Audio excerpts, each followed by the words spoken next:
সেই মাস হলো রবিউল আউয়াল মাস। এই মাসে আপনার আমার কলিজার টুকরা ইমামুল আম্বিয়া সাইয়্যিদুল মুরসালিন খাতামুন নবিয়্যিন দু জাহানের বাদশা সরকার দু আলম এই পৃথিবীর জমিনে এ ধরায় আগমন করেছেন। ঠিক কিনা বলেন? নবীর উম্মত হইয়া দুনিয়াতে আসলাম আর মুখে মুখে আশিক রাসূল দাবি করলাম। আর রবিউল আউয়াল মাস আসলে একদিন শুধু ঈদে মিলাদুন নবী পালন করলাম, জনমের মতো জিলাপি খাইলাম, এর নাম কিন্তু নবীর আশিক হওয়া নয়। ঠিক কিনা বলি? ঠিক কিনা বলেন? আমরা দেখি এই রবিউল আউয়াল মাস আসলে কিছু মানুষ রাস্তায় ঢোল তবলা ব্যান্ড পার্টি লইয়া মিছিল করে কি করে না? জিলাপি খায়, জনমের খাওয়া। আমরা সকলেই বলি আলহামদুলিল্লাহ, আরো মহব্বতের সাথে বলি আলহামদুলিল্লাহ। আল্লাহর পেয়ারা বান্দারা, সমস্ত প্রশংসা কার জন্যে? আরো আওয়াজ করে বলুন, কার জন্যে? হায়াতের মালিক কে? রিজিকের মালিক, আসমানের মালিক, জমিনের মালিক। আমরা কার গোলাম? আরো আওয়াজ করে বলুন, কার গোলাম? আল্লাহর বান্দা মুসলমানেরা। তাহলে আসমান যার, আইন চলবে তার। বলতে ভয় লাগে? আসমান কার? আসমান যার, আইন চলবে তার। জমিন যার, বিধান চলবে তার। আল্লাহর জমিনে অন্য কারো কুফরি মতবাদ চলতে দেওয়া যাবে না। ঠিক কিনা বলে? কোরআন হলো মুসলমানের সংবিধান। মুসলমানের সংবিধানের নাম আরো আওয়াজ করে বলুন। পৃথিবীতে 200 কোটি মুসলমান আছে। 200 কোটি মুসলমানের আল্লাহর দেওয়া কোরআন হলো সংবিধান। ঠিক কিনা বলেন? আর মুহাম্মদুর রাসূলুল্লাহ সাল্লাল্লাহু আলাইহি ওয়াসাল্লাম হলেন আমাদের নেতা। আমাদের নেতাকে তোমার নবী, আমার নবী, তোমার নেতা, আমার নেতা, আমাদের নেতা বিশ্ব নবী মুস্তাফা। আমাদের সংবিধান হলো কোরআন। সংবিধান কোরআন। সেই কোরআন থেকে এতক্ষণ পর্যন্ত তেলাওয়াত করলাম। আল্লাহর কোরআনের সুরের মতো এত মায়াবী সুর, জাদু করা সুর পৃথিবীর জমিনে আর হতে পারে না। জোরে বলুন, পারে? মাঝে মাঝে সীমান্তের ওই পার থেকে কিছু গান আসে না? কিছু হিন্দি গান আসে, সিরিয়াল আসে, এই আসে সেই আসে। মানুষ 1 মাস 2 মাস দেখার পরে 3 মাসের সময় কই গান বন্ধ কর, নাইলে ঝাড়ু দিয়া পিটামু। এই সিরিয়াল বন্ধ কর, নাইলে টেলিভিশন ভেঙে ফেলবো। ঠিক কিনা বলেন? এক ঘ্যানঘ্যানানি টেনটেনানি আর ভালো লাগে না, নতুন কিছু দাও।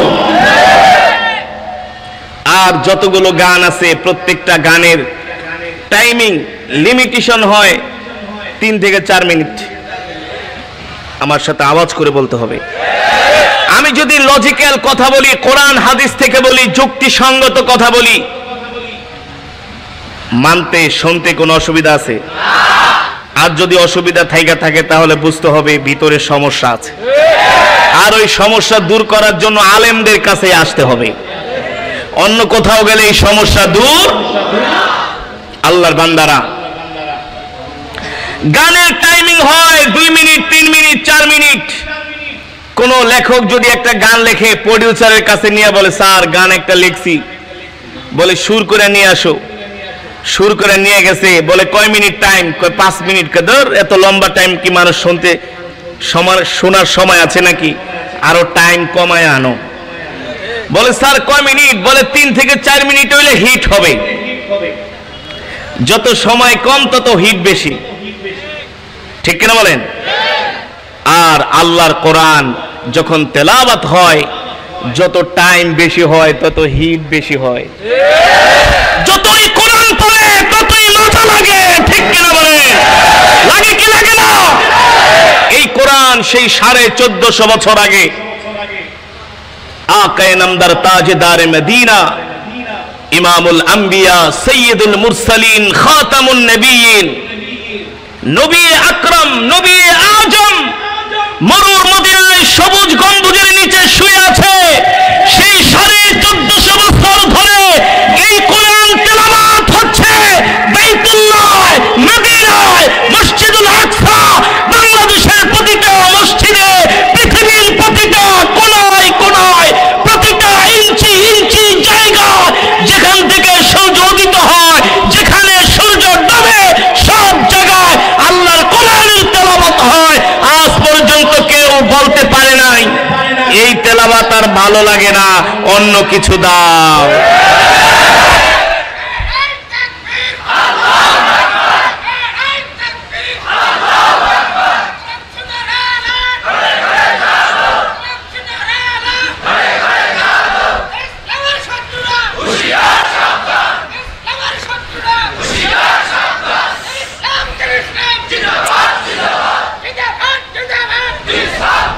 সম্মানিত হাজিরিন, আল্লাহর কোরআন শুনলে ঈমানের পাওয়ার বাড়ে, এটাই স্বাভাবিক। এটাই কি? এটা কি আমার কথা, আমার মৌলবীর কথা, আমার কথা না, আমার আল্লাহর জবানের কথা। আমার আল্লাহ যত বড় তার কথা তত বড়, ঠিক কিনা বলেন? আমার আল্লাহ বলছেন, আমার আল্লাহ বলছেন, শুনে রাখো যুবকের, আমার আল্লাহ বলছেন ওয়াইযা তুলিয়াত আলাইহিম আয়াতুহু যাদাতুহুম ঈমানা, কোরআনের তেলাওয়াত শুনলে ঈমান জিন্দা হয়, ঈমান শক্তিশালী হয়, মুর্দা ঈমান জীবিত হয়ে যায়, ঠিক কিনা বলেন? এই কোরআন শুনলে বেঈমান ঈমান গ্রহণ করে, বেঈমান ঈমান গ্রহণ করে। আমি পৃথিবীর অনেক দেশে আলহামদুলিল্লাহ আল্লাহর কোরআনের দাওয়াত নিয়ে গিয়েছি। এই কোরআনের তেলাওয়াত শুনে অনেক অমুসলিম কালেমা পড়ে মুসলমান হয়ে গিয়েছে।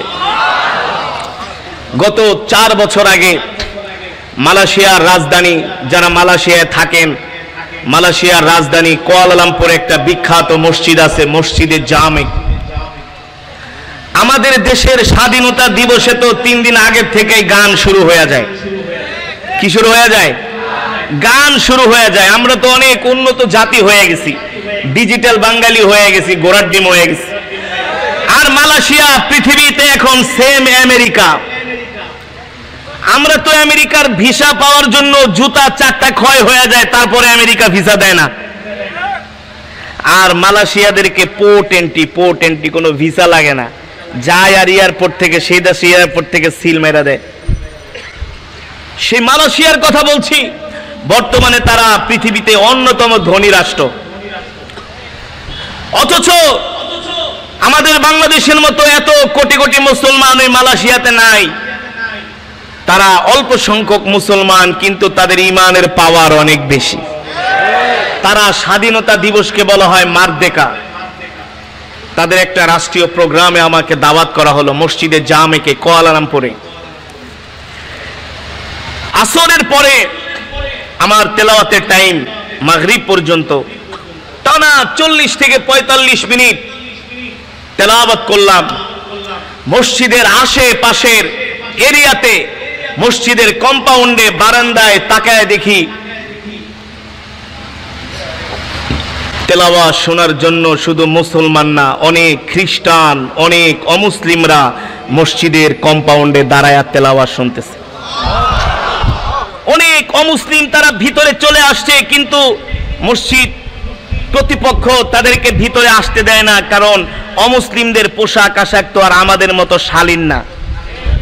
ওই মেয়েরা তো কোন রকম একটা পোশাক পরে পুরো শরীর খালি থাকে, এই অবস্থায় তো তারা মসজিদে ঢুকতে পারে না।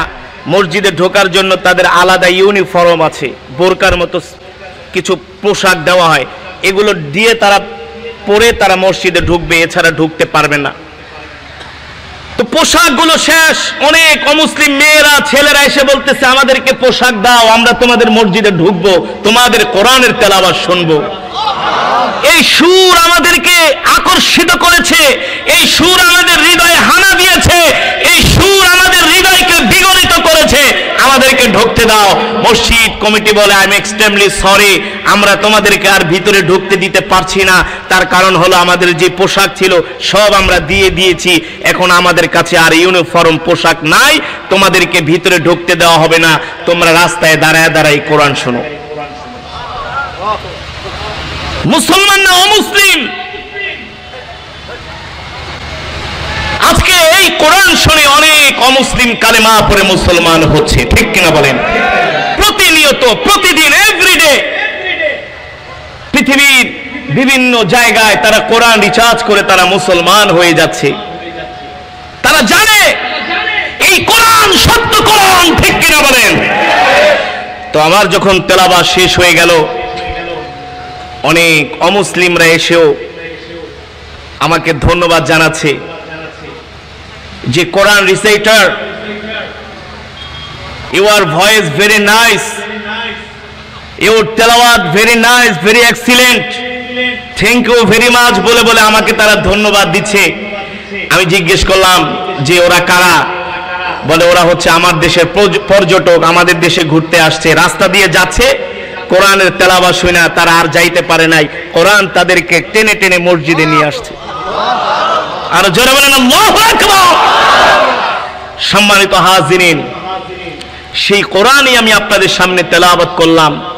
মালয়েশিয়ার স্বাধীনতা দিবসে তারা প্রতিটা মসজিদে মসজিদে এমন করে কোরআন তেলাওয়াতের আয়োজন করে। কি করে? শুধু কোরআন তেলাওয়াতের আয়োজনই না, তারা স্বাধীনতা দিবসের দিন তারা রোজা রাখে, আল্লাহ তাআলার শুকরিয়া আদায় করে। কেন তারা উন্নত হবে না? আর আমার দেশের মা বোনেরা খোলা অর্ধনগ্ন পোশাক পরার জন্য রাস্তায় আন্দোলন করে। এর চাইতে আর লজ্জার হতে পারে না, ঠিক কিনা বলেন? সম্মানিত হাজিরিন, আমি আপনাদের সামনে দীর্ঘক্ষণ সময় কোরআনুল কারীমের তেলাওয়াত করেছি। আপনারা খুশি নাকি বেজার? সত্যি খুশি? আমার তেলাওয়াত করার জন্য যে সাউন্ড কোয়ালিটি দরকার ছিল ওরকম হয় নাই, তারপর আমি আমার সর্বোচ্চ দিয়ে আল্লাহ তাআলার জবানের কালাম আপনাদেরকে শুনিয়েছি।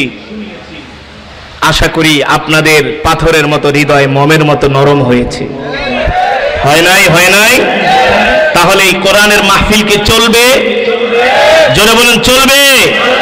শেষ পর্যন্ত কে কে থাকবেন হাত উঠান, নারায়ে তাকবীর, নারায়ে তাকবীর।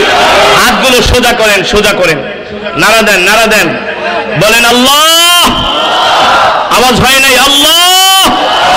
ওয়াদা দিলাম শেষ মোনাজাত না দিয়ে বাড়িতে যাব না, বাড়িতে যাব না। আল্লাহ কবুল করে নেন। জোরে বলি আমিন। হাত নামান। মোনাজাত না দিয়ে চলে যাবেন, শেষ না করে চলে যাবেন। আমি মুসাফির। এই ওঠাউঠি করে কেন? বসো। সাহস কত? বসো। একজন ওঠা যাবে না। মজমার সৌন্দর্য যদি আপনার দ্বারা নষ্ট হয়, আল্লাহর কাছে আপনাকে জবাব দিতে হবে। মুসলমানের সন্তানেরা কোরআনের মজমায় আসলে চুলকানি শুরু হয়ে যায়, আর অন্য জায়গায় গেলে তো খুব মজা লাগে।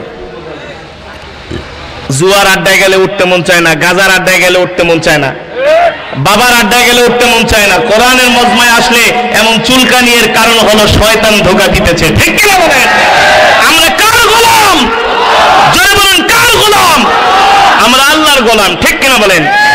আল্লাহর জবানের কালামের তেলাওয়াত যতক্ষণ চলবে, প্রত্যেকটা ইমানদার মুসলমানের ইমানি দায়িত্ব হলো শেষ পর্যন্ত বসে বসে কোরআনের বয়ান শুনবে, ঠিক কিনা বলেন? আমাদের সময় বেশি নাই, আপনাদেরকে আমরা বেশি লম্বা সময় দিতে পারবো না, এত সোজা না, অনেক কাজ আছে। কালকে দিনে প্রোগ্রাম আছে, রাত্রে প্রোগ্রাম আছে। তাহলে ব্যস্ত কে? আমি না আপনারা? জোরে বলেন। আমি মেহমান, আপনারা মেজবান। আমি আপনাদের বাড়িতে বেড়াইতে আসছি, আপনাদের এলাকায় আসছি। আগে কি আমি বিদায় নিব নাকি আপনারা? এখন আর বুঝেন না। রংপুরের মানুষ এখন একেবারে বোধাই সাচ্ছেন, সবই বুঝেন কিন্তু ভান ধরছেন। আগে বিদায় হয় মেহমান, তারপরে মেজবান, ঠিক কিনা বলেন? যদি মেহমানের আগে মেজবান বিদায় নেয়, তাহলে মেজবান হলো আনকালচার, অশিক্ষিত, অসামাজিক। কিন্তু আপনারা তো অসামাজিক না, আপনাদের চেহারা দেখলে মনে হয় আপনারা সামাজিক। ভদ্র, শিক্ষিত, সভ্য। সবচেয়ে বড় কথা হলো আপনারা সকলেই ধর্মপ্রাণ মুসলমান, আল্লাহর কোরআনের পাগল, ঠিক কিনা বলেন? আমি উত্তরাঞ্চলকে অনেক বেশি ভালোবাসি। লালমনিরহাট, রংপুর, কুড়িগ্রাম, দিনাজপুর, নীলফামারী, ঠাকুরগাঁও, নওগাঁ আমার খুব ভালো লাগে। এই উত্তরাঞ্চলে আসলে আমার খুব ভালো লাগে। আসলে ঢাকা থেকে অনেক ডিস্টেন্স, অনেক দূর। গত বছর কয়েকটা প্রোগ্রাম করেছিলাম কুড়িগ্রাম, বুরুঙ্গামারি। এবছরও তারা ফোন দিয়া হাতে ধরে পায়ে ধরে, হুজুর একটা প্রোগ্রাম দেন। কিন্তু গত বছর আইসা জার্নি কইরা, এক জার্নিতে 4 দিন জ্বর ছিল। এক জার্নিতে কয়দিন জ্বর? আসছিলাম প্রাইভেট গাড়ি নিয়ে, গাড়ি গেছে নষ্ট হয়ে, দিছি পাঠায়া। পরে ট্রেনে গেছি, যেতে লাগছে 1 দিন। ওই দিনের প্রোগ্রামও শেষ, জ্বর এসে পড়ছে। তো আমরা যে ঢাকা থেকে আসি, অনেক কষ্ট করে আসি, অনেক কষ্ট, জীবনের রিস্ক। তারপরও যদি আপনারা কোরআনের মজমায় আইসা চাতক পাখির মতো আল্লাহর কোরআনের তেলাওয়াত যখন শুনেন, কলিজাটা ঠান্ডা হয়ে যায়।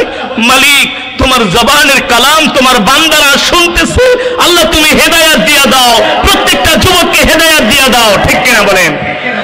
এটাই হলো আজকের মাহফিলের সবচেয়ে বড় সফলতা, সবচেয়ে বড়। তাহলে আমরা ওয়াদা করেছি, মোনাজাত না দিয়ে কেউ উঠাউঠি করব দেখা যাবে এই লালমনিরহাটের মানুষ, এই এলাকার নাম কি, বড়বাড়ি নাকি? যাই হোক, বড়বাড়ি বিশাল বাজার দেখে আসলাম। এখন ওই বাজারের মধ্যে যায় দেখেন বসে বসে চা খায় আর বাংলা সিনেমা দেখে, কোরআনের মজমায় আসে না। এখানে এসে আধা ঘন্টা বসতে ভালো লাগবে না, আর ওইখানে বসে বসে 1 প্যাকেট বিড়ি 2-3 ঘন্টা শেষ করব, তাও খুব মজা। আসলে শয়তানে ধোকা দিচ্ছে, ঠিক কিনা বলেন? এখনো সময় আছে, মাইকের আওয়াজ যতটুকু যাচ্ছে প্রত্যেকটা ইমানদার মুসলমান কোরআনের মজমায় চলে আসেন, নইলে হাসরের ময়দানে আল্লাহর কাছে জবাব দিতে হবে, ঠিক কিনা বলেন? আল্লাহ বলবে, আমার কোরআনের তেলাওয়াত হয়েছিল, আমি তো তোদেরকে পাই নাই, তোরা তো চায়ের আড্ডায় ছিলি, আর তোমরা কোরআনের মজমায় ছিলা, যাও তোমাদেরকে মাফ করে দিলাম। শুধু মাফই করে দিব না, আজকে জান্নাতের মধ্যে আমি আল্লাহ আমার কুদরতি কণ্ঠ দিয়া তোমাদেরকে আমার কোরআনের তেলাওয়াত করে শোনাবো। আল্লাহ আমাদের কবুল করুন বলি আমিন। সম্মানিত হাজিরিন, এবার আসুন আমরা বয়ানের দিকে চলে যাই। আচ্ছা বলেন তো, এটা কি মাস? জোরে বলেন, আরো জোরে বলেন। ওই দিন এক মাহফিলে জিজ্ঞেস করেছিলাম, এটা কি মাস? বলে, হুজুর এটা হলো আশ্বিন মাস। আমি বললাম, আশ্বিন মাস কেন বললেন? হুজুর আমরা এই মাসে একটু ফসল টসল কাটি, তো এ কারণে মনে রাখছি। আমি কে হায় রে কপাল পরা মুসলমান, আপনি আশ্বিন মাসটা মনে রাখছেন, অথচ এই মাস হলো রবিউল আউয়াল মাস। এই মাসে আপনার আমার কলিজার টুকরা ইমামুল আম্বিয়া সাইয়্যিদুল মুরসালিন খাতামুন নবিয়্যিন দু জাহানের বাদশা সরকার দু আলম এই পৃথিবীর জমিনে এ ধরায় আগমন করেছেন, ঠিক কিনা বলেন? এই মাস আমাদের জন্য খুশির মাস, এই মাস আমাদের জন্য বরকতের মাস, ঠিক কিনা বলেন? আমার নবী এই দুনিয়ার জমিনে আসবেন, আগ থেকেই আল্লাহ তাআলা সমস্ত প্রস্তুতি নিয়েছেন। আর বলেন সুবহানাল্লাহ। আমার নবী এই দুনিয়ায় আসবেন, প্রস্তুতি নিয়েছেন আমার আল্লাহ। কেন আমার আল্লাহ প্রস্তুতি নিয়েছেন? আমার আল্লাহ বলেন, ওগো আমার বন্ধু, ইব্রাহিম হলো খলিলুল্লাহ, আদম হলো সফিউল্লাহ, ঈসা হলো রূহুল্লাহ, মুসা হলো কালিমুল্লাহ, আর আপনি হলেন হাবিবুল্লাহ। আমি আগ বাড়ায়া আপনার সাথে বন্ধুত্ব করেছি, আমি, আপনি না, আমি। আল্লাহু আকবার। কে বলছেন? জোরে বলেন, কে বলছেন? একটু আগে আমি তেলাওয়াত করেছি, একটা আয়াত আমি বারবার পড়েছি, আপনারা খেয়াল করেছেন কিনা আমি জানি না। একটা আয়াত আমি বারবার তেলাওয়াত করেছি, মা কানা মুহাম্মাদুন আবা আহাদিম মির রিজালিকুম ওয়ালাকির রাসূলুল্লাহি ওয়া খাতামান নাবিয়্যিন। আল্লাহ বলে, নবী আপনি হলেন শেষ নবী, আপনার পরে আর কোন নবী আসবে না, আর কোন নবী। আপনার যদি 5টা সন্তান থাকে, তাহলে সবচেয়ে আদরের সন্তান কে? শেষেরটা, ঠিক কিনা বলেন? তো আমার নবীকে আল্লাহ দুনিয়াতে সৃষ্টি করেছেন সবার আগে, পাঠিয়েছেন সবার শেষে। আল্লাহ বলে, নবী সবাইকে আমি আল্লাহ উপাধি দিয়েছি কালিমুল্লাহ, রূহুল্লাহ, জবিউল্লাহ, আর আপনাকে উপাধি দিয়েছি হাবিবুল্লাহ। আপনি হলেন আমার বন্ধু, আপনার মর্যাদা, আপনার শান সবার উপরে, ঠিক কিনা বলেন? সম্মানিত হাজিরিন, আমার নবী দুনিয়াতে আসবেন, আল্লাহ কেমন করে প্রস্তুতি নিয়েছেন দেখেন। আজকের মাহফিলে আমি আপনাদের এলাকায় এসেছি, আমাকে কেন্দ্র করে এই মাহফিলের প্যান্ডেল সাজানো হয়েছে, স্টেজ করা হয়েছে, লাইটিং করা হয়েছে, ভালো মানের সাউন্ড সিস্টেম আনা হয়েছে, ঠিক কিনা বলেন? কেন? একজন কোরআনের কারি আসবে, তার জবান থেকে আপনারা কালাম শুনবেন, আল্লাহর জবানের কালাম শুনবেন। আর ইমামুল আম্বিয়া, সাইয়্যিদুল মুরসালিন, দু জাহানের বাদশা, খাতামুন নবিয়্যিন এই দুনিয়ার জমিনে আসবে। আল্লাহ প্রস্তুতি নিলেন, এটা হতে পারে। সম্মানিত হাজিরিন, আল্লাহ রাব্বুল আলামিন কোরআনের মধ্যে সে কথাই বলছেন, হাবিব আপনি আমার কেমন বন্ধু, আপনি আমার কেমন দোস্ত। আমি আল্লাহ আপনার সাথে আগ বাড়ায়া বন্ধুত্ব করেছি, আপনাকে আমি বন্ধুত্বের অফার দিয়েছি। ওগো আমার প্রিয় হাবিব, আমি আল্লাহ হলাম এই পৃথিবীর মালিক, রাজত্বের মালিক, একচ্ছত্র ক্ষমতার মালিক আমি আল্লাহ, ঠিক কিনা বলেন? একচ্ছত্র ক্ষমতার মালিক কে? এই পৃথিবীর মালিক কে? চন্দ্রের মালিক কে? আজকে বৃষ্টি দিয়েছেন কে? বৃষ্টি বন্ধ করেছেন কে? এখন গরম, আর 15 দিন পরে ঠান্ডা শুরু হবে। কি শুরু হবে? এমন ঠান্ডা হবে আর 15 দিন পরে। এই মাঠে যদি কোনো ওয়াজ মাহফিল হয়, মানুষ লক্ষ লক্ষ টাকা খরচ করে এসি লাগাইলেও এত ঠান্ডা করতে পারে না, অথচ আল্লাহ তাআলা পুরা বাংলাদেশটাকেই ঠান্ডা করে দিবেন, ঠিক কিনা বলেন? তাহলে এই ঠান্ডার মালিক কে? সেই আল্লাহ বলছেন, ও আমার হাবিব, আমি আল্লাহ এমন আল্লাহ, আমার এমন ক্ষমতা, আমার এমন পাওয়ার, আমি হলাম একচ্ছত্র ক্ষমতার মালিক। আল্লাহু আলা কুল্লি শাইইন কাদির, সর্বময় ক্ষমতার মালিক আল্লাহ। আল্লাহ রাব্বুল আলামিন বলছেন, হাবিব এই পৃথিবীর জমিনে আমি যত মাখলুকাত সৃষ্টি করেছি সবাই আমার তাসবিহ পাঠ করে, সবাই আমার গোলামি করে, আমার কদমে সেজদা দেয়। দেয় কি দেয় না? আরো জোরে বলেন, দেয় কি দেয় না? আল্লাহ তাআলা বলেন, হাবিব আমি আল্লাহ কারো ইবাদত করি না, কারো তাসবিহ পাঠ করি না, কিন্তু আমি আল্লাহ আপনার নামে দুরূদ পড়ি। কে বলছেন? আরো জোরে বলেন, কে বলছেন? আল্লাহ বলছেন, হাবিব আমি কারো ইবাদত করি না, কারণ আমি তাসবিহ পাঠ করি না, আমি কেনই বা করব? আমি তো সবকিছুর মালিক, ঠিক কি বলেন? আল্লাহ রাব্বুল আলামিন বলছেন, হাবিব আমি কিন্তু আপনার নামে দুরূদ পড়ি, শুধু আমি পড়ি না, ইন্নাল্লাহ আল্লাহ বলেন আমি পড়ি, ওয়া মালাইকাতাহু আমার ফেরেশতাও পড়ে। আল্লাহু আকবার। সেই আল্লাহ রাব্বুল আলামিন আমার নবীকে দুনিয়াতে পাঠাবেন। আমার নবী তো সাধারণ কোন ঘরে জন্ম নিতে পারে না, ঠিক কিনা বলেন? আর আমার নবীর পিতাও দুনিয়ার কোন সাধারণ মানুষ হতে পারে না, আমার নবীর মাতাও দুনিয়ার কোন সাধারণ মহিলা হতে পারে। আমার নবীর পিতার নাম কি? আরো জোরে বলেন। আমার নবীর পিতার নাম হলো আব্দুল্লাহ। আল্লাহু আকবার। এখনো আব্দুল্লাহ বিবাহ করে নাই। নবীজির পিতা হযরতে আব্দুল্লাহ এখনো বিবাহ করে নাই, কিন্তু আব্দুল্লাহ রাস্তা দিয়া বের হয়, আরবের রমণীরা আব্দুল্লাহর চেহারার দিকে তাকায়, দেখে তার কপালের মধ্যে, ললাটের মধ্যে কি জানি চমকাইতেছে, আকর্ষণ, এমন আকর্ষণ মক্কার কোন যুবকের চেহারার মধ্যে এমন আকর্ষণ নাই। আরবের সুন্দরী রমণীরা আব্দুল্লাহর চেহারার দিকে তাকায়া পাগল পারা হয়ে যায়। আর কন্যারা তার বাবাকে যায় বলে, আব্বা জান ওই আব্দুল্লাহর সাথে আপনি আমাদের বিবাহের ব্যবস্থা করেন। আব্দুল্লাহর বাবা আব্দুল মুত্তালিবের কাছে বিবাহের প্রস্তাব নিয়ে যান। প্রতিদিন শত শত বিবাহের প্রস্তাব আসে হযরত আব্দুল্লাহকে বিবাহ করার জন্য। এত প্রস্তাব, এত প্রস্তাব, এত প্রস্তাব, আব্দুল মুত্তালিব শেষ পর্যন্ত বিরক্ত হয়ে যায়। আব্দুল মুত্তালিব কন্যার বাবাদেরকে ডেকে বলে, তোমরা আমার ছেলের জন্য এত পাগল হয়েছো কেন? মক্কার জমিনে আরো তো যুবক আছে, আছে কি আছে না? তাদের জন্য পাগল হও না, আমার সন্তানের জন্য কেন পাগল হও? প্রতিদিন শত শত বিবাহের প্রস্তাব আসে, মানুষ বাড়িতে মানুষের ভিড় লেগে থাকে। আব্দুল মুত্তালিবের স্ত্রী ওই সমস্ত সুন্দরী রমণীদেরকে ডেকে বলে, তোমরা আমার ছেলের জন্য কেন পাগল হয়েছো? আরবের রমণীরা এক কথায় উত্তর দেয়।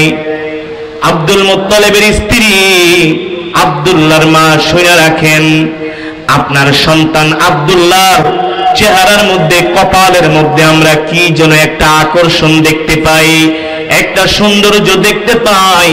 ওই চেহারার দিকে তাকাইলে দুনিয়ার সব কিছু ভুলা যায়। এত সৌন্দর্য, এত সৌন্দর্য আরবের কোন যুবকের চেহারার মাঝে আমরা দেখতে পাই না। আল্লাহু আকবার। আরে কেনই বা দেখতে পাবে না? আব্দুল্লাহর ঔরস থেকেই তো আমার নবীর জন্ম। দুনিয়ার কোন সাধারণ মহিলার সাথে হযরতে আব্দুল্লাহর বিবাহ হয় নাই। হযরত আমিনার সাথে হযরতে আব্দুল্লাহর বিবাহ হয়ে যায়। আব্দুল্লাহ 3 দিন পর্যন্ত রাস্তায় বের হয় না। 3 দিন পরে যখন রাস্তায় বের হয়, আরবের রমণীরা আবার খবর পায়, শুনছো নাকি আব্দুল্লাহ রাস্তায় বের হইছে, চলো চলো এক নজর যায় দেখা আসি। আর জোরে বলেন সুবহানাল্লাহ। আরবের রমণীরা এবার রাস্তায় আসে আব্দুল্লাহকে দেখার জন্য। এক নজর দেখে আর চোখ ফিরায় ফালায় চলে যায়। হযরত আব্দুল্লাহ ডেকে বলে, আমরা আরবের রমণীরা, তোমরা আমার সাথে এমন করছো কেন? আরবের রমণীরা হযরত আব্দুল্লাহকে ডাক দিয়া বলে, আব্দুল্লাহ, বিবাহের আগে আপনার কপালের মধ্যে, চেহারার মধ্যে আমরা কি যেন একটা আকর্ষণ দেখতে পাইতাম, কিন্তু আপনার বিবাহ হয়ে গেছে, 3 দিন অতিবাহিত হয়েছে, এখন আর আপনার চেহারার মধ্যে আমরা ওই আকর্ষণ আর দেখতে পাই না। ওই আকর্ষণটাই হলো আমার কলিজার টুকরা বিশ্ব নবী, ঠিক কিনা বলি? হযরতে আমিনার গর্ভে আল্লাহর পয়গম্বর চলে গিয়েছেন। তামাম কুল কায়নাতের মধ্যে ঘোষণা হয়ে গেছে, আল্লাহর নবী রাহমাতুল লিল আলামিন আর কিছুদিন পরে দুনিয়াতে আসবে। আল্লাহু আকবার। হযরতে আমিনার গর্ভে আল্লাহর পয়গম্বর চলে গিয়েছেন। যেতে যেতে কিছুদিন পরে হযরতে আব্দুল্লাহ ব্যবসা করার জন্য মক্কা থেকে সিরিয়ায় রওনা হয়। পথিমধ্যে হযরতে আব্দুল্লাহর ইন্তেকাল হয়ে যায়। আল্লাহ তাআলা তার প্রিয় বান্দাকে উঠায় নেন। বাড়িতে খবর আসে, আমিনা, আপনার স্বামী আব্দুল্লাহর বেঁচে নাই, আব্দুল্লাহ ইন্তেকাল করেছেন। একেই তো বিধবা হয়ে গেলেন, দ্বিতীয়ত তার গর্ভে সন্তান। আপনাদের কাছে আমার প্রশ্ন, কোন মায়ের গর্ভে যদি সন্তান আসে আর ওই অবস্থায় যদি তার বাবা মারা যায়, স্বামী মারা যায়, ওই অবস্থায় যদি তার স্বামী মারা যায়, ওই গর্ভবতী মহিলার মতো এত অসহায় এই পৃথিবীর জমিনে আর কেউ হতে পারে না, ঠিক কিনা বলেন? আল্লাহর পয়গম্বরের বয়স তার মায়ের গর্ভে 6 মাস। আরবের রমণীদের প্রত্যেকটা বংশের মধ্যে একটা বাধ্যবাধকতা ছিল, কোন স্বামী যদি মারা যায় 1 বছর পর্যন্ত বিধবা স্ত্রীরা কোন সুগন্ধি ব্যবহার করতে পারবে না। কয় বছর? এটা ছিল আরবদের একটা প্রথা। কোন বিধবা স্ত্রী 1 বছর পর্যন্ত কোন সুগন্ধি ব্যবহার করতে পারবে না। কিন্তু আল্লাহর পয়গম্বর রাহমাতুল লিল আলামিন হযরতে আমিনার গর্ভে চলে আসলেন।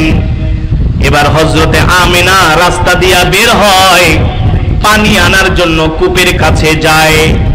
হযরতে আমিনার শরীর থেকে এমন সুগন্ধি বের হয়, এমন ঘেরান বের হয়, যে ঘেরান কোনদিন আরবের মানুষ কানের নাকের মধ্যে শুনতে পায় নাই। আল্লাহু আকবার।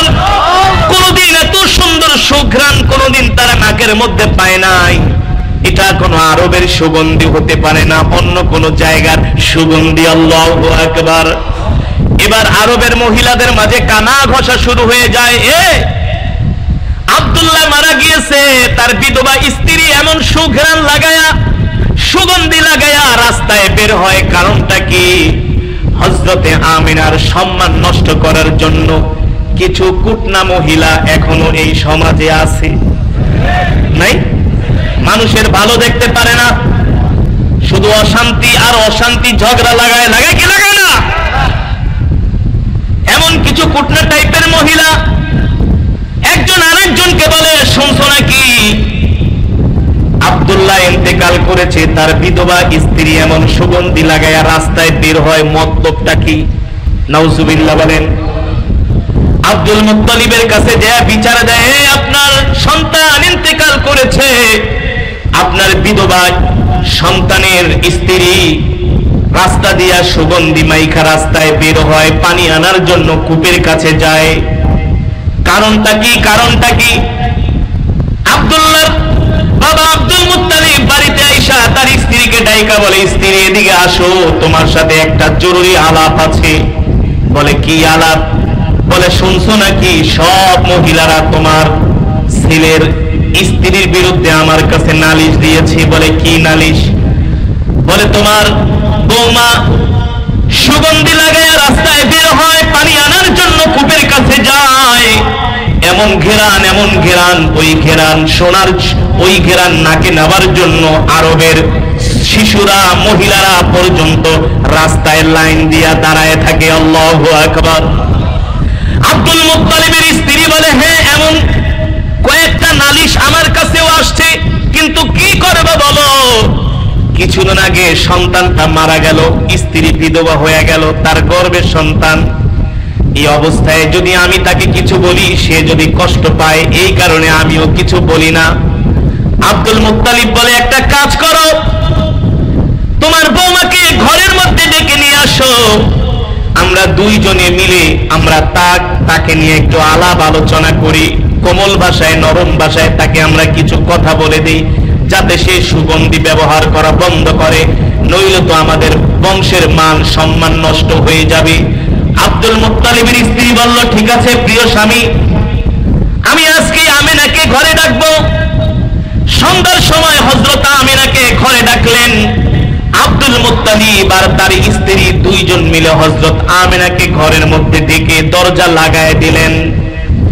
এবার আব্দুল মুত্তালিব আর তার স্ত্রী দুইজনে মিলে হযরত আমিনাকে ডেকে বলেন, বৌমা, ও আমার প্রিয় মা, তুমি তো আমার আদরের বৌমা, আমার সন্তান ইন্তেকাল করেছে, তুমি বিধবা হয়েছো, তোমার গর্ভে সন্তান এসেছে, তোমাকে কিছু কথা বলার জন্য আমরা ডেকেছি, কিন্তু কিভাবে তোমাকে কথাগুলো বলি মা?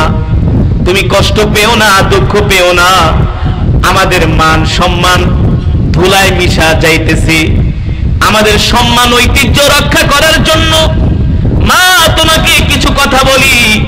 আমাদের বংশ হলো আরবের সবচেয়ে সম্ভ্রান্ত পরিবার, আমরা সবচেয়ে সম্ভ্রান্ত বংশের মানুষ আমরা। আমাদের বংশের কিছু বাধ্যবাধকতা আছে, নিয়ম নীতি আছে। হযরত আমিনা বলে, আম্মা জান, আমার কারণে কি আপনাদের মান সম্মান নষ্ট হচ্ছে? আব্দুল মুত্তালিব বলে, না মা, মান সম্মান নষ্ট হয় নাই, তোমাকে ছোট্ট কিছু কথা বলার জন্য ডেকেছি। হযরতে আমিনা বলে, আব্বাজান কি বলবেন? আব্দুল মুত্তালিব চোখের পানি ছেড়ে দিয়া বলে, মারে, তোমার স্বামী আমার ছেলে ইন্তেকাল করেছে, কষ্টে আমার কলিজাটা ফেটে যায়, কিন্তু মা শোনো শোনো, তুমি আমাদের ঘরে আসছো, তোমার শরীর থেকে এমন খুশবু বের হয়, তোমার শরীর থেকে এমন ঘেরান বের হয় রে মা, এই খুশবু তুমি কোত্থেকে পেলা? আল্লাহু আকবার। আব্দুল মুত্তালিবের স্ত্রী টাইকা বলে, ও আমার প্রিয় বৌমা, তুমি রাগ করো না, শুধু ঘরের মধ্যে না, তুমি যখন রাস্তায় বের হও, রাস্তায় বের হইলেও নাকি তোমার শরীর থেকে সুঘ্রাণ বের হয়। এত দামি সুগন্ধি তুমি কই পাইলা রে মা? কোত্থেকে আনলা? মা, তুমি যদি এমন সুগন্ধি লাগায়া রাস্তায় বের হও, আশেপাশের মানুষ তোমার সুগন্ধি নাকে নেওয়ার জন্য রাস্তায় দাঁড়ায় থাকে, এতে করে তো আমাদের সম্মান নষ্ট হয়। মা তুমি আজ থেকে সুগন্ধি ব্যবহার করা বন্ধ করে দাও। এই কথা শোনার পরে হযরতে আমিনা বলে, আম্মা জান, আম্মা জান, আল্লাহি রব্বুল কাবা, আমি রবের কসম খায়া বলি, কাবার রবের কসম খায়া বলি, আম্মা জান আপনারা ভাবতেছেন আমি বাজার থেকে কোন দামি সুগন্ধি এনে আমার শরীরের মধ্যে মাখি? না না না, আল্লাহি রব্বুল কাবা, আমি আমার শরীরে কোনো দামি সুগন্ধি মাখি না। যেই দিন থেকে আমার গর্ভে আমার সন্তান এসেছে, সেই দিন থেকে আমার শরীর থেকে এমন খুশবু বের হচ্ছে। আল্লাহু আকবার, আল্লাহু আকবার। হযরত আব্দুল মুত্তালিব বলে, বলো কি বৌমা? বলে হ্যাঁ, শুধু আমার শরীর থেকে সুগন্ধি বের হয় না, আমি যদি থুতু ফেলি আমার থুতু থেকেও সুগন্ধি বের হয়। আব্দুল মুত্তালিবের স্ত্রী বলে, মা এই কারণেই তো তুমি গোসলখানায় গেলে সেখান থেকেও ঘেরান বের হয়। আল্লাহু আকবার। হযরতে আমিনা ডাইকা বলে, আম্মা জান এই কিছুদিন আগে আমার কাছে জিবরাইল আসছে। আর বাস্তে কোন সুবহানাল্লাহ, এই 2-3 দিন আগে আমার কাছে জিবরাইল আসছে। বলে কেন আসছে? কেন আসছে? বলে আমি স্বামী হারা একজন বিধবা স্ত্রী, আমার গর্ভে সন্তান, আমার কত মনের কথা আছে, স্বামী নাই, কার কাছে বলবো, মনের দুঃখে কান্না করতেছি। আমার সন্তানকে খেলনা কে কিনে দিবে? আমার সন্তানকে কে খেলা করার জন্য মাঠে নিয়ে যাবে? এই কথা ভেবে আমি মনে মনে কান্না করতেছি। আসমান থেকে আল্লাহ জিবরাইলকে আমার কাছে পাঠাই দিছে। জিবরাইল আয়েশা বলে, আমিনা আপনি কান্না করেন কেন? আপনার গর্ভে যে সন্তান এসেছে সে দুনিয়ার কোনো সাধারণ মানুষ নয়, তিনি হলেন ওয়ামা আরসালনাকা ইল্লা রাহমাতাল লিল আলামিন। আল্লাহু আকবার। ওয়ামা আরসালনাকা ইল্লা রাহমাতাল লিল আলামিন।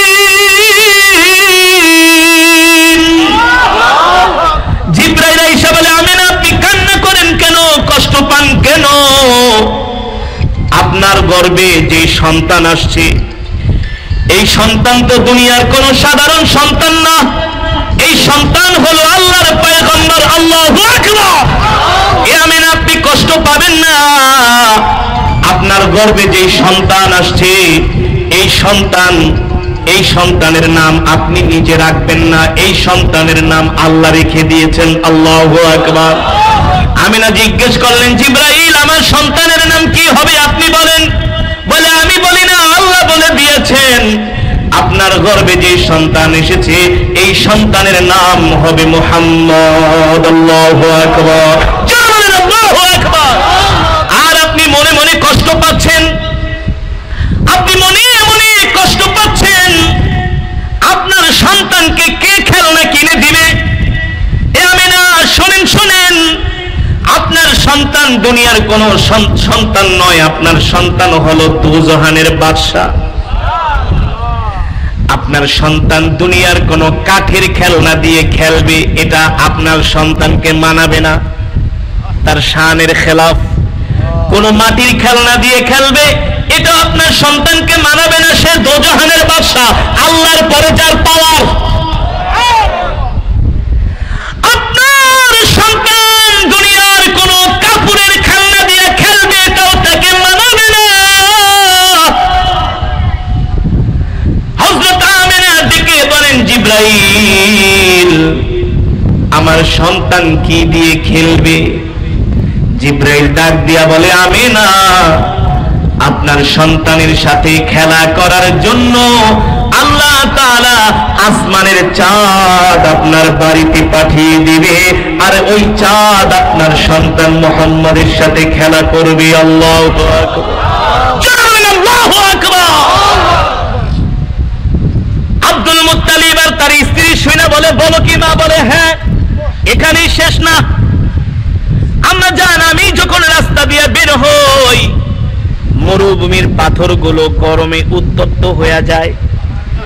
পাথরের উপরে পাড়া দিলে আগে গরম লাগতো, কিন্তু আমার মুহাম্মদ আমার গর্বে আসার পরে পাথর আমাকে দেখে সালাম দেয়, আসসালামু আলাইকি ইয়া আমিনা। ও আমিনা, আপনি জানেন আপনার গর্বে কে? আমিনা বলে, তোমরাই বলো আমার গর্বে কে?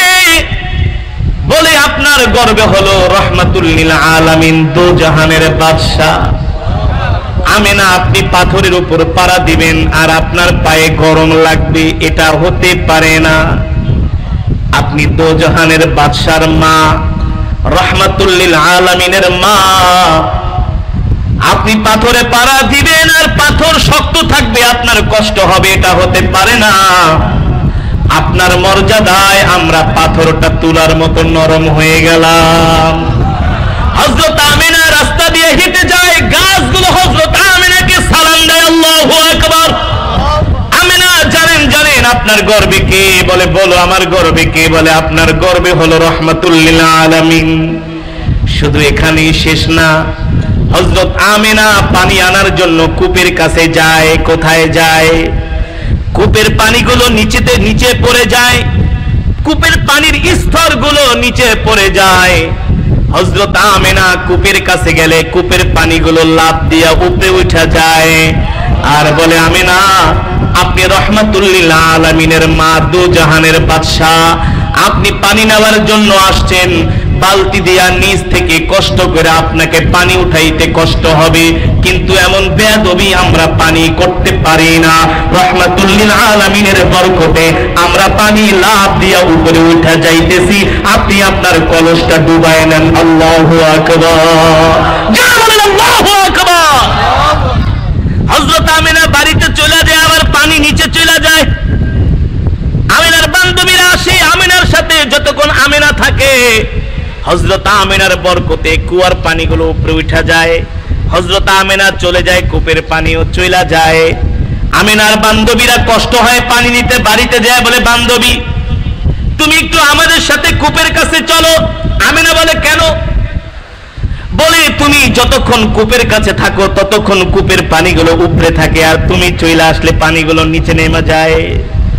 তুমি দাঁড়ায় থাকো, আমরা আমাদের পানির মশগুলো ভরি, আমাদের পানির গ্যালানগুলো ভরি, এর বিনিময়ে আমরা তোমার কলসটা তোমার বাড়িতে পৌঁছে দিয়ে আসবো। আল্লাহু আকবার। সম্মানিত হাজিরিন, আল্লাহ তাআলা কোরআনের মধ্যে সেই কথাই বলেছেন, কুল ইন কুনতুম তুহিব্বুনাল্লাহা ফাত্তাবিউনি ইউহিব্বুকুমুল্লাহ ওয়া ইয়াগফির লাকুম যুনুবাকুম ওয়াল্লাহু গফুরুর রহিম। আল্লাহু আকবার। আল্লাহ তাআলা বলে, হে নবী, দুনিয়ার মানুষদেরকে বলে দেন, আমার প্রিয় হাবিব, তারা যদি আল্লাহকে পেতে চায়, আল্লাহর ভালোবাসা পেতে চায়, সর্বপ্রথম যাতে আপনার সাথে সম্পর্ক করে। ঠিক কিনা বলেন? আল্লাহ কোরআনের অন্য আয়াতের মধ্যে বলছেন, মা কানা মুহাম্মাদুন আবা আহাদিম মির রিজালিকুম ওয়ালাকিন রাসূলুল্লাহি ওয়া খাতামান নাবিয়্যিন ওয়া কানা আল্লাহু বিকুল্লি শাইইন আলিমা। ও নবী, আপনি হলেন শেষ নবী, আপনার পরে দুনিয়ার জমিনে আর কোন নবীর আগমন হবে না, আপনার পরে দুনিয়ার জমিনে আর কোন নবী আসবে না। আমার নবীর পরে এই দুনিয়ার জমিনে কেউ যদি নবী দাবি করে, সে হলো কাফের। ঠিক কিনা বলে? সে কি? আরো জোরে বলেন, সে কি? আল্লাহ তাআলা আমার নবীর মর্যাদা এত দান করেছেন। আল্লাহ কোরআনের মধ্যে বলছেন, ওয়া রাফা'না লাকা যিকরাক। আল্লাহু আকবার। নবী, মক্কার কাফেররা আপনাকে মিথ্যাবাদী বলে, আপনাকে তারা গালি দেয়, আপনার নবুয়তকে তারা অস্বীকার করে, আপনি লজ্জা পায়েন না, কষ্ট পায়েন না, আপনি দুঃখ পাবেন না। ওয়ারাফা'না লাকা যিকরাক। ও নবী, আমি আপনার মর্যাদা কিয়ামত পর্যন্ত জান্নাতেও সমুন্নত রাখবো। ঠিক কিনা বলি? আল্লাহ তাআলা আমার নবীর এত মর্যাদা দিয়েছেন, আমার নবীকে এত ভালোবেসেছেন। কেমন ভালো, কেমন ভালো! যারা মদিনা শরীফে গিয়েছেন, নবীজির রওজায়ে আতহারের পাশে গিয়েছেন, নবীজিকে সালাম দিয়েছেন, তারা নবীজির রওজায়ে আতহারের গেটের সামনে লেখা আছে একটা আয়াত লেখা আছে। আল্লাহ বলছেন, সাবধান সাবধান, তোমরা আমার নবীর সামনে জোরে জোরে কথা বলো না। ঠিক কিনা বলেন? আমার নবীর সামনে উঁচু আওয়াজে কথা বলো না। আমার নবীর সামনে কেউ উঁচু আওয়াজে কথা বলবে, এটা আমার আল্লাহ বরদাস্ত। আমার আল্লাহ আমার নবীকে এত ভালোবাসেন। সম্মানিত হাজিরিন, সেই নবীর উম্মত আপনি আমরা সকলেই, ঠিক কিনা বলেন? আমরা সকলেই সেই নবীর উম্মত। আল্লাহ তাআলা সেই নবীর উম্মত করে আমাদেরকে দুনিয়াতে পাঠাইছেন। খুশি নাকি বেজার? আরো জোরে বলেন, খুশি নাকি বেজার? শুধু আমরা নবীর উম্মত হইয়া দুনিয়াতে আসলাম আর মুখে মুখে আশিক রাসূল দাবি করলাম, আর রবিউল আউয়াল মাস আসলে একদিন শুধু ঈদে মিলাদুন নবী পালন করলাম, জনমের মতো জিলাপি খাইলাম, এর নাম কিন্তু নবীর আশিক হওয়া নয়। ঠিক কিনা বলি? ঠিক কিনা বলেন? আমরা দেখি এই রবিউল আউয়াল মাস আসলে কিছু মানুষ রাস্তায় ঢোল তবলা ব্যান্ড পার্টি লইয়া মিছিল করে কি করে না? জিলাপি খায়, জনমের খাওয়া। চ্যালেঞ্জ করে বলি, হযরত সাইয়েদনা আবু বকর, হযরত ওমর, হযরত ওসমান, হযরত আলী, কোন সাহাবীরা ঈদে মিলাদুন নবী এমন করে ঢোল তবলা নিয়ে রাস্তায় জিলাপি খায় নাই আর মিছিল করে নাই। ঠিক কিনা বলেন? ঠিক কিনা বলেন? যদি রাসূলের এত বড় আশিক হও, পারলে কাদিয়ানী বিরোধী আন্দোলন করো।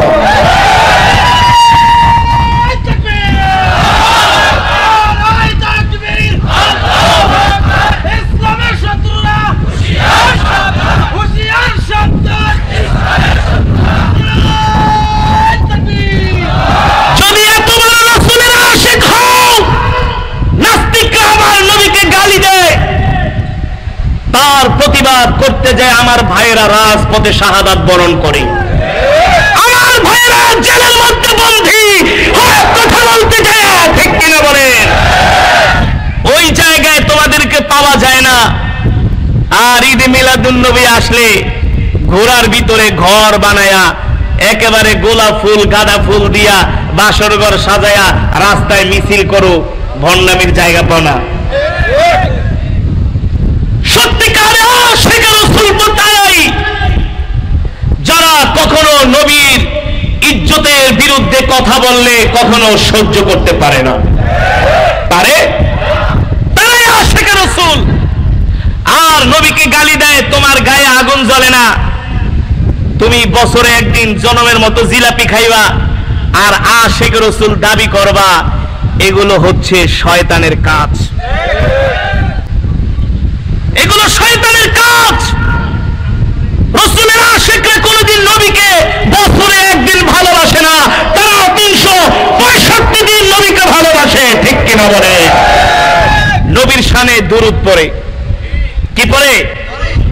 উসমানীয় খেলাফতের খলিফা আব্দুল হামিদ রহমতুল্লাহি আলাইহি কেমন আশিক ছিলেন? প্রতিদিন রাত্রে নবীজির নামে 1000 বার দুরূদ শরীফ পড়তেন। কয় হাজার বার? কয় হাজার বার?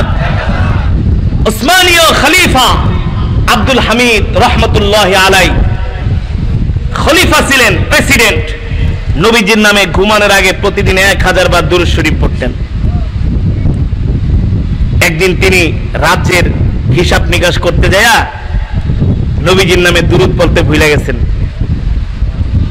নবীজির নামে দুরূদ পড়তে আশিক রাসূল কাকে বলে? ভালো করে শুনে যান। আশিক রাসূল কাকে বলে? ওই রাজ্যের মধ্যে একজন দরিদ্র মানুষ ছিল, সেও ছিল আশিক রাসূল। এত দুরূদ পড়তেন নবীজির নামে, এত দুরূদ, এত দুরূদ। ঘুমের ঘরে আল্লাহর নবীর সাথে তার জিয়ারত নসিব হয়ে গেছে। আর জোরে বলেন সুবহানাল্লাহ। প্রতিদিন সেজদা দিয়া কান্নাকাটি করে, আল্লাহ আমি ঋণগ্রস্ত হয়ে গেছি, তুমি আমাকে ঋণ থেকে বাঁচাও, একটা পথ বের করে দাও। নবীজির নামে এত বেশি দুরূদ পড়ে আল্লাহর নবীর সাথে তার জিয়ারত নসিব হয়ে গেল।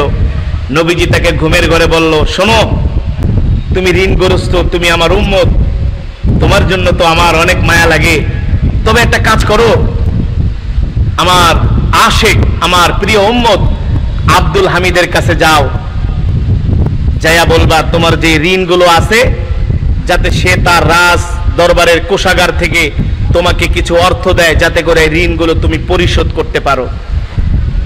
কিন্তু এখানে কথা আছে, তুমি যদি যাইয়া বলো যে আল্লাহর নবী আমাকে স্বপ্নে দেখাইছে, আপনাকে বলছে রাষ্ট্রীয় কোষাগার থেকে আমাকে কিছু অর্থ দেন আমার ঋণ পরিশোধ করার জন্য, এই কথা যদি যাইয়া বলো, সে বিশ্বাস নাও করতে পারে যে বন্ডামি করতে আসছো, আমাকে ধোঁকা দেওয়ার জায়গা পাও না। তবে একটা কাজ করো, শোনো, তুমি তাকে বলবা যে আপনি নাকি গতকাল রাত্রে আল্লাহর নবীজির নামে 1000 বার প্রত্যেকদিন দুরূদ শরীফ পড়েন, কালকে রাত্রে নাকি আপনি দুরূদ শরীফ পড়তে ভুলে গেছেন। সুবহানাল্লাহ বলেন। এই কথা বললে যদি সেই আসলে রাসূলের আশিক হয়, তাহলে সে ধরা খাবে কি খাবে না? আর এই লোকটা সত্য প্রমাণিত হবে কি? সে রাজ দরবারে গেলেন। এই কথা ভালো করে খেয়াল করেন, কেউ উঠাউঠি করবেন না, প্লিজ বসেন। এই ছেলে বসো। সে রাজ দরবারে গেলেন, জয়া দরজা নক করলেন। প্রহরীরা তাকে বললেন তুমি এখানে কেন এসছো? বলে আমি একটু খলিফার সাথে দেখা করতে চাই। বলল মিয়া তুমি খলিফার সাথে দেখা করবা এতই সোজা? আগে ইনভিটেশন নাও, শিডিউল নাও, তারপরে আসো। বলে না, খলিফাকে যায় বলবা আমাকে আল্লাহর নবী পাঠাইছে। আরো জোরে বলেন সুবহানাল্লাহ। প্রহরীরা শুনে কয় তোমাকে আল্লাহর নবী পাঠাইছে, বুঝলাম না। শুনলে কেমন যেন একটু ঘাবলা লাগে না? আসলে তো আল্লাহর নবী তাকে স্বপ্নে দেখাইছে। প্রহরীরা তাকে ভিতরে ঢুকতে দেয় না, একজন আরেকজনের সাথে কানাঘুষা করে, কিরে কি বলে আল্লাহর নবী পাঠাইছে? বলে শোনো, যদি আল্লাহর নবী পাঠাইছে এই কথা বইলা থাকে, এটাকে তুচ্ছ তাচ্ছিল্য করো না। তার কারণ হলো আমাদের খলিফা হলো আল্লাহ রাসূলের আশিক। আগে যে খলিফার কানে আওয়াজটা পৌঁছাও যে আল্লাহর নবী আপনার কাছে একজন লোক পাঠাইছে। রাসূলের আশিক কাকে বলে? রাসূলের মহব্বতকারী কেমন হতে হয় দেখেন। যে যাকে ভালোবাসে তার নাম শুনলে পাগল হয়ে যায়, বেকরার হয়ে যায়, ঠিক কিনা বলেন? আল্লাহর নবী আম্মাজান খাদিজা রাদিয়াল্লাহু তাআলা এত ভালোবাসতেন, তিনি ইন্তেকালের পরে আল্লাহর নবী সব সময় আম্মাজান খাদিজার জন্য কাঁদতেন। হযরত আয়েশা জিজ্ঞেস করত, ওগো প্রিয় স্বামী, আমি কি সুন্দর কম? আপনি সব সময় শুধু খাদিজার জন্য কাঁদেন। আল্লাহর নবী বলতো, আয়েশা তুমি রাগ করো না, আমার খাদিজা আমাকে সেই হেরা গুহায় যায় খাবার দিয়ে আসছে। প্রচন্ড রৌদ্রের মধ্যে, উত্তপ্ত মরুভূমির মধ্যে, কত হাজার ফিট উপরে কাফেরদের চোখ ফাঁকি দিয়া আমার এই খাদিজা আমাকে খাবার দিয়ে আসছে। আম্মাজান খাদিজা রাদিয়াল্লাহু তাআলা ইন্তেকাল করার পরে আমার নবী হযরত খাদিজার জন্য এত বেশি কান্না করতেন।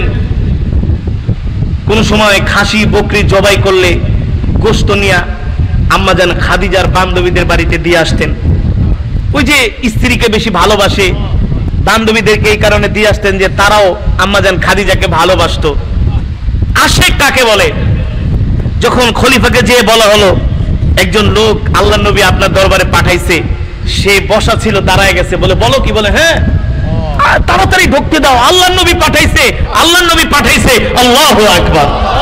ভাই, এমন কিছু বন্ধুত্ব আছে কি আছে না? আপনি দোকানদার, এক লোক আপনার ঘনিষ্ঠ বন্ধু পাঠাইছে, যাও ওই দোকানে যেয়ে বলো আমাকে 5000 টাকা দিতে, খালি আমার নাম বলবা, খালি শুধু আমার নাম বলবা। মানে আপনার জন্য আপনি আর সে এত সম্পর্ক, আপনার জন্য সে এত ফিদা, আপনার নাম বলা মাত্র টাকা দেয়া দেয়। আর একজন ইস্টাম লয়ে গেল, টাকা দেয় না। এটা হচ্ছে ভালোবাসা। এটা কি? মোহাব্বত। খলিফা আব্দুল হামিদ রহমতুল্লাহ দাঁড়ায় গেছে, বলে বলো কি? আল্লাহর নবী পাঠাইছে, তাকে আমার রাজদরবারে ঢুকতে দাও, লাল গালিচা বিছায়া দাও। আল্লাহু আকবার, আল্লাহু আকবার। সম্মানিত হাজিরিন, ওই রাসূলের আশিকের জন্য লাল গালিচা বিছিয়ে দেওয়া হলো। আব্দুল হামিদ রহমতুল্লাহি আলাইহি তার যে চেয়ারটা ছিল, ওই চেয়ারে তিনি না বসে ওই আল্লাহর নবীর আশিককে বসালেন। আল্লাহু আকবার। একজন খলিফা প্রেসিডেন্ট কেমন আল্লাহর নবীর আশিক ছিল, বলে এই চেয়ারে এখন আমি বসবো না, তোমাকে আমার নবী পাঠাইছে, মানে তুমি আল্লাহর নবীর মেহমান। বলতেছে খলিফা বেয়াদবি হয়ে যায়, আপনি এই চেয়ারে বসেন, এটা আপনার চেয়ার, আপনার কুরসি। বলে না না না, আমি যে তোমাকে চেয়ারের মধ্যে বসাইছি এটা তোমার সম্মান না, এটা আমার আল্লাহর নবীর মর্যাদায়। এবার বলো বলো, তোমাকে আল্লাহর নবী আমার কাছে কেন পাঠিয়েছেন? রাসূলের আশিক বলেন খলিফা, আল্লাহর নবী আমাকে আপনার কাছে পাঠিয়েছেন, আমি কিছু ঋণগ্রস্ত। আল্লাহর নবী বলেছেন আপনার রাষ্ট্রীয় কোষাগার থেকে আমাকে কিছু অর্থ দেন, যাতে করে আমি আমার ঋণ পরিশোধ করতে পারি। আপনি আমার কথা বিশ্বাস করতেও পারেন, নাও করতে পারেন। এই কথাটা সত্যায়ন করার জন্য, আপনাকে বিশ্বাস করানোর জন্য আমার কাছে একটা প্রমাণ আছে, দলিল আছে। খলিফা বললেন কি দলিল? তুমি পেশ করো তোমার দলিল আমার কাছে।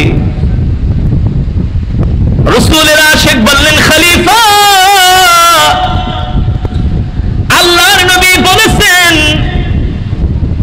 আপনি নাকি নবীজির নামে কালকে রাত্রে 1000 বার দুরূদ শরীফ না পড়েই ঘুমায় গেছেন। এই কথা শোনার পরে খলিফা আব্দুল হামিদ বসা থেকে দাঁড়ায়া চোখের পানি ছেড়ে দিয়া বলে, বলো কি? বলে হ্যাঁ। আল্লাহর নবী বলছেন কালকে রাত্রে নাকি আপনি আল্লাহর নবীর নামে 1000 দুরূদ শরীফ পড়েন নাই, না পড়ে ঘুমায় গেছেন। খলিফা আব্দুল হামিদ বলে হরে ভাই, কালকে আমি আমার রাজ্যের হিসাব নিকাশ নিয়ে বসছিলাম, হিসাব নিকাশ করতে করতে অনেক রাত্র হয়ে গেছে, আমি নবীজির নামে 1000 দুরূদ শরীফ পড়তে আমি ভুলে গেছি। এই কথা বলে তিনি চোখের পানি ছেড়ে দিয়ে তাকে জড়ায় ধরলেন। আল্লাহু আকবার। জড়ায় ধরে বলে ভাই, রাজ্যের হিসাব নিকাশ করতে যায় নবীর নামে দুরূদ পড়া ভুলে গেছি, হায় রে আমার কপাল পুড়ে গেছে। আল্লাহু আকবার। এবার তাসবিহ হাতে নিয়া সে চিন্তা করে আমি কেমন রাসূলের আশিক, আমার চাইতে আরো সে বড় আশিক। বলে ভাই তুমি আমার দরবারে আসছো, আমার কাছে কি চাও বলো, কেন আসছো? বলে আল্লাহর নবী বলছেন আমাকে আপনি আপনার রাজ দরবারের কোষাগার থেকে কিছু অর্থ দেন, যাতে আমি আমার ঋণটা পরিশোধ করতে পারি। খলিফা বলে ভাই একটু দাঁড়াও, একটু বসো। সে তার অর্থমন্ত্রীকে ডাকলেন আর বললেন যাও যাও, রাজ দরবারের কোষাগার থেকে 1 থলে অর্থ নিয়ে আসো। 1 থলে স্বর্ণ মুদ্রা আনা হলো। এনে তিনি ওই রাসূলের আশিকের হাতে দিলেন আর বললেন বলো ভাই আমার নবী কি বলছে? বলে আল্লাহর নবী বলছেন আপনি নাকি কালকে রাত্রে নবীজির নামে 1000 বার দুরূদ শরীফ পড়েন নাই। ভাই তুমি আমাকে এই সুসংবাদটা দিছো, এই কথাটা বলছো, এই কারণে নাও তোমাকে আমি 1 থলে স্বর্ণ মুদ্রা দিলাম। আল্লাহু আকবার। নবীর প্রেমে পাগল হয়ে অর্থমন্ত্রীকে বলে আর 1 থলে স্বর্ণ মুদ্রা নিয়ে আসো। আবার আর 1 থলে স্বর্ণ মুদ্রা আনা হলো। দ্বিতীয়বার বলল ভাই বলো বলো আমার নবী কি বলেছেন? ওই যে রাসূলের সাথে সম্পর্ক, রাসূলের আশিক, যতই নবীজির নাম শুনে ততই মজা লাগে। আল্লাহু আকবার। বলো ভাই আমার নবী কি বলেছেন? বলছেন আপনি নাকি নবীজির নামে 1000 বার দুরূদ শরীফ না পড়ে রাত্রে ঘুমায় গেছেন। ভাই আমার নবী কি এই জন্য আমার উপরে অভিমান করেছে? ভাই নাও, তুমিও তো রাসূলের আশিক, এই স্বর্ণ মুদ্রাগুলা নাও। দ্বিতীয়বার স্বর্ণ মুদ্রা দিলেন। আবার তার অর্থমন্ত্রীকে বললেন আরেকটা থলে নিয়ে আসো। তৃতীয়বারের মতো আরেকটা থলে স্বর্ণ মুদ্রা আনা হলো। আর বলল ভাই আরেকটা বার বলো আমার কলিজার টুকরা আমার নবী আমার নামে কি বলেছে। আল্লাহু আকবার। এবার ওই খলিফা আশিক রাসূল বলতেছেন খলিফা আব্দুল হামিদ, আল্লাহর নবী আপনার নামে বলেছেন আপনি নাকি রাত্রবেলা 1000 বার দুরূদ শরীফ না পড়া ঘুমায় গেছেন। এ ভাই, তুমি আমার ভুল ভাঙাইয়া দিলা। আমি আল্লাহর নবীর নামে আজকে রাত্রে 1000 বার দুরূদ শরীফ পড়ি নাই, তুমি আমাকে এই কথাটা জানায় দিলা। তুমি যদি আমার রাজ দরবারে না আসতা, আমি কোনোদিন এই খবর জানতে পারতাম না, ঠিক কিনা বলেন? এই কারণে নাও, দ্বিতীয়বার আমি তোমার হাতে আর এক থলে স্বর্ণ মুদ্রা দিয়া দিলাম। আল্লাহু আকবার, জানান আল্লাহু আকবার। এই ছিল তার রাসূলের আশিক, নবীজির জন্য সব কিছু দিয়ে দিত। ফিদা কাবি ওয়া উম্মি ইয়া রাসূলুল্লাহ। ও যুবক, ও মুসলমান, আল্লাহর নবীকে মুখে মুখে ভালোবাসলে হবে না, আল্লাহর নবীকে জীবনের সব দিয়ে ভালোবাসতে হবে, ঠিক কিনা বলেন? কে কে রাজি আছেন? হাত উঠান। নারে তাকবীর, নারে তাকবীর, নারে তাকবীর। আল্লাহ আমাদের কবুল করুন, বলি আমিন। হাত নামান।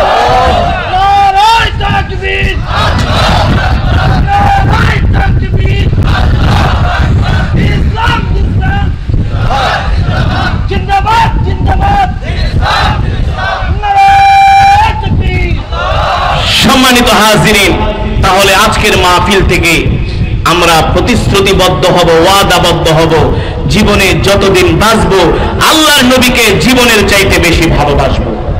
রাজি আছেন তো ইনশাআল্লাহ? আরো আওয়াজ করে বলেন, রাজি আছেন তো ইনশাআল্লাহ? আল্লাহ রাসূলের হাদিস। এই বাবারা বসেন বসেন, আপনাদের হাত জোর করে বলছি, ওঠাউঠি করবেন না। আমরা অল্প কয়েক মিনিটের মধ্যে মোনাজাত দিয়ে দিব। একজনও বরকত থেকে মাহরুম হবেন না। শেষ ভালো যার, রংপুরের মানুষ জোরে বলেন, শেষ ভালো যার, সব ভালো তার। আমরা সবাই জ্ঞানী, বুদ্ধিমান, শিক্ষিত, বিচক্ষণ, কেউ উঠাউঠি করবো না। বসেন প্লিজ, আমরা এখনই মোনাজাত দিয়ে দিব। রাসূলের একটা হাদিস বলে আমি শেষ করছি। নবীজি বলছেন, মান আহাব্বা সুন্নতি ফাকাদ আহাব্বানি ওয়া মান আহাব্বানি কানা মাই ফিল জান্নাহ। নবীজি বলছেন, যে দুনিয়ার জমিনে আমার সুন্নতগুলো মানবে, সুন্নতগুলো জিন্দা করবে, সুন্নতগুলো পালন করবে, আমি নবী সাথে করে তাকে নিয়ে আল্লাহর জান্নাতে প্রবেশ করব। আমরা চাই না আল্লাহর নবীজির সাথে জান্নাতে যাই? চাই না ভাই? ভাই, বাইতুল্লাহ গিয়েছিলাম, বাইতুল্লাহর জিয়ারতে, নবীজির রওজায়ে আতহারের পাশে গিয়েছিলাম। আসতে মন চায় না, দেহটা চলে আসছে বাংলাদেশে, কিন্তু মনটা পড়ে আছে মদিনা শরীফে। যেই দিন চলে আসি রওজায়ে আতহার থেকে, গেটে চলে আসি, আবার দৌড়ে যাই, গেটে চলে আসি, আবার দৌড়ে যাই। মনে হচ্ছে কি জানি রেখে আসছে। কলিজার টুকরা, নয়নের মণি, হৃদয়ের স্পন্দন, প্রিয় নবীর রওজায়ে আতহার ছেড়ে চলে আসতে মন চাচ্ছে না। খেতে আসি, আবার বারবার দৌড়ে যাই, আবার সালাম দেই, মন ভরে না, মন ভরে না। ফিদা কাবি ওয়া উম্মি ইয়া রাসূলুল্লাহ। নবী চলে যাচ্ছি, মন চাচ্ছে না। ভিসার মেয়াদও শেষ, টিকিটের টাইমও শেষ। কত রাসূলের আশিকেরা রওজায়ে আতহারের কাছে যায় শিশুর মতো ডুকরে ডুকরে কান্না করে। আসেন না, আমরা এমন করে নবীজিকে জীবনের সবকিছুর চাইতে ভালোবাসি, এমন করে রাসূলের আশিক হয়ে যাই, তাহলে আমরা আল্লাহ রাসূলের সাথে আল্লাহর জান্নাতে যেতে পারবো, ঠিক কিনা বলেন? আল্লাহ আমাদের সকলকে কবুল করুন, বলি আমিন।